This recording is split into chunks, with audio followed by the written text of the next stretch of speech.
तो in nutshell बुजुर्गों को डॉक्टर की दवाई से ज्यादा प्यार की दवाई की आज जरूरत है। बिल्कुल, जी बिल्कुल, प्यार की जरूरत है बस। बिल्कुल। इसी प्रवाह को आगे ले जाते वक्त मैं अगला सवाल आपके सामने रखना चाहूंगा, क्योंकि बच्चों की योग्य परवरिश के लिए हमें किन चीजों का ध्यान रखना चाहिए? मेरे को आवाज नहीं है, आवाज नहीं। जी, बच्चों की योग्य परवरिश के लिए हमें किन चीजों का ध्यान रखना चाहिए? ये आपने बहुत सही प्रश्न पूछा। बच्चे हमारे देश का भविष्य है, हमारे समाज का भविष्य है। आज हम हैं। बच्चों की परवरिश, बच्चों की परवरिश में मेरे हिसाब से सबसे बड़ा रोल होता है दादा दादी का, नाना नानी का, घर के बुजुर्गों का। बच्चों की परवरिश, आज क्या हुआ, प्रैक्टिकल बात करते हैं। प्रैक्टिकल बात में जो हम देखते हैं हमारे आसपास में, हम आसपास में देखते हैं धीरे धीरे संयुक्त परिवार टूटता जा रहा है। वही कारण हमने बता दिया, न्यूक्लियर परिवार होते जा रहा है। अब उस नकलिया पर और एक चीज, सबसे बड़ी चीज मैं बोलता हूं, सबकी गलतियां हुई 1947 में आजादी मिलने के बाद में। अंग्रेज जब आए थे तो अंग्रेजों ने इंग्लिश एक्ट लाया। उनको अंग्रेजों की जरूरत थी, उनको चाहिए थे उनका हुकुम तामील करने के लिए सिर्फ नौकर। उनको दिमाग वाले नहीं चाहिए थे, उनको क्लर्क चाहिए थे। तो उन्होंने एजुकेशन पॉलिसी चेंज किया, इंग्लिश एक्ट लाया, उन्होंने सारे गुरुकुल बंद किए, उन्होंने कॉन्वेंट की शिक्षा डालना शुरू किया।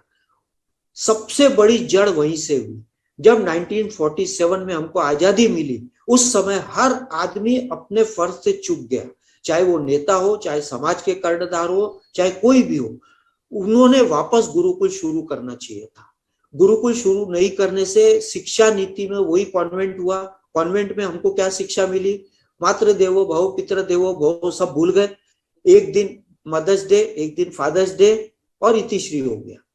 अब आपने बच्चों की शिक्षा की बात किया, अब न्यूक्लियर फैमिली है। न्यूक्लियर फैमिली के अंदर में पति पत्नी और बच्चा, तीन है। अब तीन के अंदर में हस्बैंड चला गया जॉब करने, वाइफ अकेली है। हम जो अपने आंखों से देखते हैं घर के अंदर, हर घर की कहानी है, हम अपने आंखों से देखते हैं, है ना। अब कहीं कहीं तो हस्बैंड वाइफ दोनों काम पे जाते हैं, तो बच्चा अकेला है। कहीं पर हस्बैंड चले गया, वाइफ अकेली है, अब घर में कोई नहीं है, उसको घर के सारे काम भी करना है। अब घर के सारे काम करना है, बच्चा है। अब बच्चों को चाहिए समय, बच्चों को कुछ नहीं चाहिए, बच्चों को समय। समय आज हमारे पास में समय नहीं। क्या हुआ, बच्चे के हाथ में मोबाइल दे दिया। अब साल 1.5 साल का बच्चा मोबाइल ले लिया। माइक्रोसॉफ्ट के एक इंजीनियर का वीडियो आया था, उसने बड़ी अच्छी बात बोली कि आप 5 मिनट अगर कंटिन्यूअस सिगरेट पीते हो, कंटिन्यूअस नॉन स्टॉप, तो आपके अंदर में एक डोपामिन नाम का केमिकल पैदा होता है ना। और दूसरी बात, वो तो ठीक है, आपका शारीरिक नुकसान हुआ। बच्चा आपका जब मोबाइल यूज करता है, तो वो बच्चे के अंदर में 5 मिनट अगर उसने मोबाइल यूज किया, तो वही जो डोपामिन केमिकल है वो जनरेट होता है। उसकी एक लिमिट है।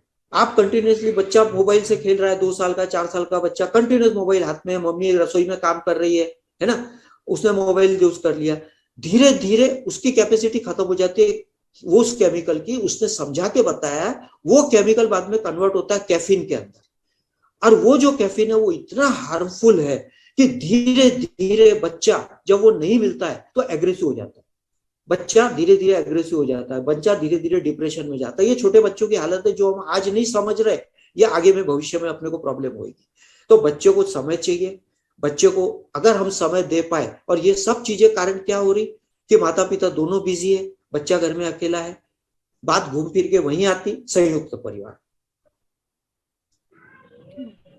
जी बिल्कुल, बहुत साइंटिफिक उदाहरण के साथ आपने इस सवाल का बहुत बढ़िया जवाब दिया। बहुत बहुत धन्यवाद। इसी सिलसिले को आगे चलाते हुए मैं अगला सवाल आपके सामने रखूंगा कि एक बेटी दो परिवारों का घर बना भी सकती है और बिगाड़ भी सकती है, तो इस विषय पर बेटियों को सही शिक्षा कैसे दें? आपने बहुत अच्छा प्रश्न पूछा, लेकिन इस परिवेश में मैं, आप देखिए, मैं सबसे पहले तो, आज समाज के सब लोग बैठे हैं, मैं सबके सामने तो आप सबसे एक चीज कहता हूं, मेरी सोच अलग हो सकती है, लोगों की सोच अलग हो सकती है ना। अगर मेरी सोच से किसी के भी मन को हर्ट होता है या किसी को भी दुख पहुंचता है तो सबसे पहले मैं उनसे हाथ जोड़ के क्षमा प्रार्थी हूं, है ना, मेरे सोच के लिए। लेकिन मैं अपनी जो बातें कर रहा हूं, मैं मेरे अनुभव से बातें कर रहा हूं, मेरे अनुभव की बातें शेयर कर रहा हूं। मैं आपके प्रश्न में थोड़ा एडिशन करूंगा। आज के परिप्रेक्ष्य में बेटियों को भी शिक्षा की जरूरत है और बेटों को भी शिक्षा की जरूरत है। आज के परिप्रेक्ष्य में क्या हो रहा है, परिवार छोटा हो रहा है। अब परिवार छोटा होने में जितनी जवाबदारियां बेटियों की है, जितनी जवाबदारियां बहुओं की है, उतनी जवाबदारियां बेटों की भी हो गई, मैं समझता हूं उतनी जवाबदारियां जवाई की भी हो गई। आज हम एक बेटी की बात कर रहे हैं, है ना, वो किसी की भी बेटी है, वो आगे चल के बहू भी बनेगी, बहू भी बनेगी। तो जो आपने बेटी की शिक्षा की बात किया, बेटों की शिक्षा और बेटी दोनों की शिक्षा में मैं बोलूंगा, हमारे को एक चीज याद आई। हमने बचपन में हमारी दादी जी के मुंह से, हमारी मम्मी के मुंह से एक बात सुनी है, सगा सगी की जड़ होता है। चाहे लड़के की माँ हो चाहे लड़की की माँ हो, चाहे लड़की का परिवार हो चाहे लड़के का परिवार हो, अगर हम ये समझ लिए कि हमारा बेटा भी किसी की मदद कर सकता है जवाई बनकर, और हमारी बेटी भी बहू बनकर किसी की मदद कर सकती है, अगर हम गिव एंड टेक कर लिए, अगर हमने ये सोचना शुरू कर दिया कि नहीं, हमारी बेटी जिस घर में जाएगी वो घर भी मेरा है, दोनों जगह क्या हो रहा है, बेटे की माँ बाप हो चाहे बेटे के माँ बाप हो, वो माँ बाप है। अगर हर कोई ये अपना सोचना शुरू कर दे कि मेरी बेटी जिस घर में भी जाएगी उस घर के माँ बाप को सुखी रखे, साथ में बेटे के माँ बाप भी अगर ये सोचने लग जाए कि मेरा बेटा भी किसी घर का जवाई है, वो भी उनका जरूरत पड़ने पे सहारा बने। हमको दिल बड़ा रखना पड़ेगा, हमको दिल छोटा रखने से काम नहीं होगा। हर चीज परिस्थिति व समय बदलता है। आप पूरा शास्त्र उठा के देख लीजिए, पूरा इतिहास उठाकर देख लीजिए, शास्त्र और इतिहास में ये कहा है, कालखंड आता है, हर कालखंड की जरूरत अलग होती है, हर कालखंड की परिस्थिति अलग होती है। तो हमको ये समझना मेरे हिसाब से बहुत जरूरी है। अच्छा, जहां तक बेटियों का सवाल है, आज एक चीज है बिल्कुल सही कि कहीं ना कहीं बेटियों की शिक्षा के अंदर में माता पिता की तरफ से थोड़ा सा एक गलती हो रही है, कहीं ना कहीं। मैं सिर्फ इतना बोलना चाहूंगा, इससे ज्यादा बोलना नहीं चाहूंगा। अगर लड़की के माता पिता, लड़के के माता पिता दोनों दिल बड़ा रखे और दोनों ये सोचे कि नहीं, लड़के का परिवार भी मेरा है और लड़की का परिवार भी मेरा है, संतुलन जरूरी है। जहां भी हो जीवन में अगर संतुलन रहेगा, समझदारी रहेगी, वहां तकलीफ कभी नहीं आएगी। जी बिल्कुल, बहुत बहुत धन्यवाद। पवन जी, मैं एक चीज, बच्चों की जो परवरिश की बात किया ना, अचानक मेरे को एक चीज ख्याल आई, तो मैं मेरे तरफ से एक चीज बोलना चाहूंगा, अगर आप इजाजत दे तो। बिल्कुल बहुत। प्रैक्टिकल अनुभव, मैं कम से कम 60-70 स्कूलों के अंदर में प्रैक्टिकल टीचर लोगों से मिला हूं, परिस्थिति समझा हूं और स्कूलों के बस में बैठा हूं। आज समय ऐसा आ गया, परिस्थिति ऐसी आ गई कि आपका बच्चा आपके घर में है, बहुत अच्छे संस्कार है, दादा दादी है, सब कुछ है। मैं प्रैक्टिकल अनुभव की बात बता रहा हूं, ग्राउंड लेवल की बात। बच्चा बहुत संस्कार है, बच्चे के परिवार में बहुत संस्कार है।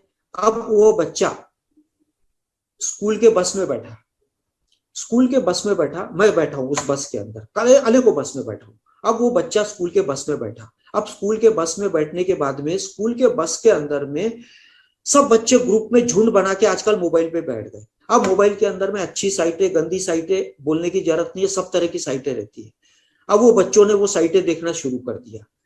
उसके बाद में मैं स्कूल के प्रिंसिपल लोगों से मिला, टीचर्स लोगों से मिला। रिसेस के अंदर में हम लोगों ने देखा कि बच्चे झुंड बनाकर टिफिन खाते हैं। अब झुंड बना के टिफिन खाने के बाद में वो बच्चे सब टिफिन खाते समय भी वो मोबाइल की उल्टी सीधी, अच्छी गंदी सब साइटें देखते हैं। उसके दिमाग में, कच्चे दिमाग में, नाजुक दिमाग में हर तरह का जहर जा रहा है। अब जो बच्चा बहुत अच्छे संस्कार में था, बहुत अच्छे परिवार में था, उस बच्चे को हमने बाद में अलग अलग केस स्टडी में हमने स्टडी किया, तो जो बच्चा घर में आके दादा दादी के साथ खेलता था, हंसता था, खेलता था, धीरे धीरे वो बच्चा मोबाइल में इतना एडिक्ट हो गया कि वो बच्चा अपना कमरा बंद करके अपने मोबाइल के साइटों पे बैठने लग गया। अब इसके अंदर में आपके घर के परवरिश क्या काम आएगी? इस सब चीजों पे भी हमको अंकुश रखना बहुत जरूरी है। ये बहुत स्लो पॉइजन है जो हमारे आने वाली पीढ़ी के अंदर में जा रहा है। जी जी बिल्कुल।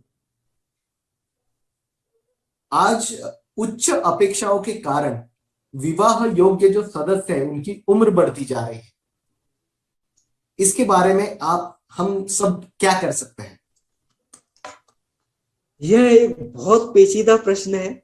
जी जी।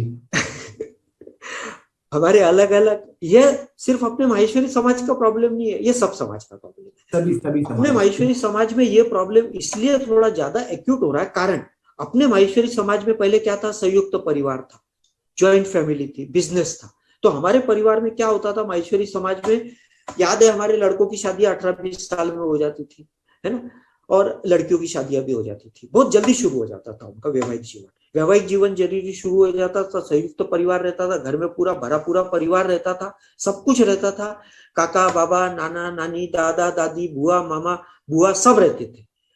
संबंध ढूंढने में भी तकलीफ नहीं होती थी, एक दूसरे से लिंक लगा के संबंध हो जाता था। घर में बहू भी आती थी तो उसको सास ससुर भी मिलते थे, काकी ससुर दादी ससुर सब मिलता था परिवार, तो उसको हर तरह से संस्कार मिल जाते थे, सब कुछ मिल जाते थे। अब क्या हुआ, अब धीरे धीरे संयुक्त परिवार टूट गया, संयुक्त परिवार टूटने के कारण में धीरे धीरे बिजनेस कम होने लग गए। संयुक्त परिवार एक टॉनिक था, संयुक्त परिवार में क्या होता था, हेड्स भी रहते थे, पूंजी भी रहती थी, पैसा भी रहता था, तो काम आप बड़े लेवल पे कर सकते थे। अब चूंकि न्यूक्लियर फैमिली हो गई, संयुक्त परिवार टूटने लग गया, तो बिजनेस की साइज भी धीरे धीरे छोटी होने लग गई। अब बिजनेस की साइज भी छोटी होने लग गई, दूसरी चीज फंड की कमी हो गई, हैंड्स की कमी हो गई, इसलिए अपने समाज के भी बच्चों को नौकरी में जाना पड़ रहा। मैं मध्य प्रदेश छत्तीसगढ़ के कई इंटीरियर में गया, मैंने वहां पर देखा, इवन जैन समाज में भी देखा मैंने, जो जैन समाज हमारे जैसा ही है बिल्कुल आइडेंटिकल, वो भी बिजनेस समाज है, उसमें भी मैंने देखा बड़े बड़े बिजनेस हाउस है, एम्पायर है, उनको चलाने वाले उनके घर में अब कोई बच्चे नहीं है, कोई बच्चा बेंगलोर चले गया, कोई बच्चा पूना चला गया। अब इसके कारण क्या हो रहा है, हायर एजुकेशन की तरफ जा रहे हैं, वो जरूरत है, आज की परिस्थिति, आज की जरूरत है। अच्छा, जहां तक लड़कियों की शिक्षा है, मेरा एक विचार है शुरू से, आज आप भी सीए हो, मैं सीए नहीं हूं पवन जी, मैंने सीए फाइनल किया है, मैंने प्रैक्टिस नहीं किया। तो आज हम अपनी जीडीपी भी देखें तो आज 50% हिस्सा वुमेन्स का है। आज हमारे को अगर इकोनॉमी चलाना है, जीडीपी चलाना है, तो मेरे हिसाब से बेटा बेटी, लड़का लड़की, बहुओं को बेटों को कंधे से कंधा मिलाकर आगे बढ़ना पड़ेगा। मुझे एक चीज यहां पर लगती है जो मैं सब जगह कहता हूं,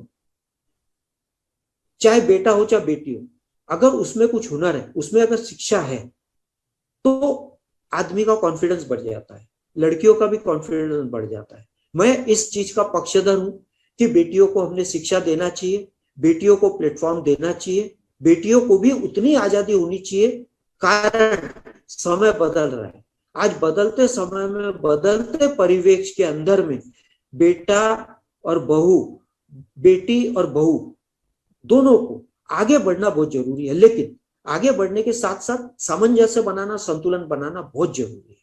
अब इस समय में क्या हुआ, शिक्षा के कारण में उनको जाना पड़ रहा है, शिक्षा के अंदर जाना पड़ रहा है, ये सब परिस्थिति है। अब इस परिस्थिति के अंदर में हम विवाह का जो बात करते हैं, ये कहना बिल्कुल सही है, या तो इसका तरीका यही हो गया कि शिक्षा को भेजने के पहले ही हम लड़के लड़की का संबंध करते, हम शादी करके भेजे।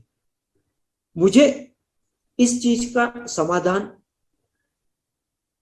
हम विचार मंचों पे भी चर्चा करते हैं, आजकल व्हाट्सएप के ऊपर भी अपने जितने ग्रुप है, जितने ग्रुप के अंदर हम जितना भी लेखन पढ़ते हैं, जितनी भी लेखनी पढ़ते हैं, हर चीज के अंदर इस चीज की चर्चा होती है, चर्चा होती है। समाधान निकालना बहुत मुश्किल है, मेरे हिसाब से समाधान संतुलन करके ही निकाला जा सकता है। अब इसका संतुलन, सामंजस्य कैसा निकालना, यह समाज में हम सबका दायित्व है कि किसी को भी तकलीफ नहीं हो और समझ सामंजस्य निकल जाए।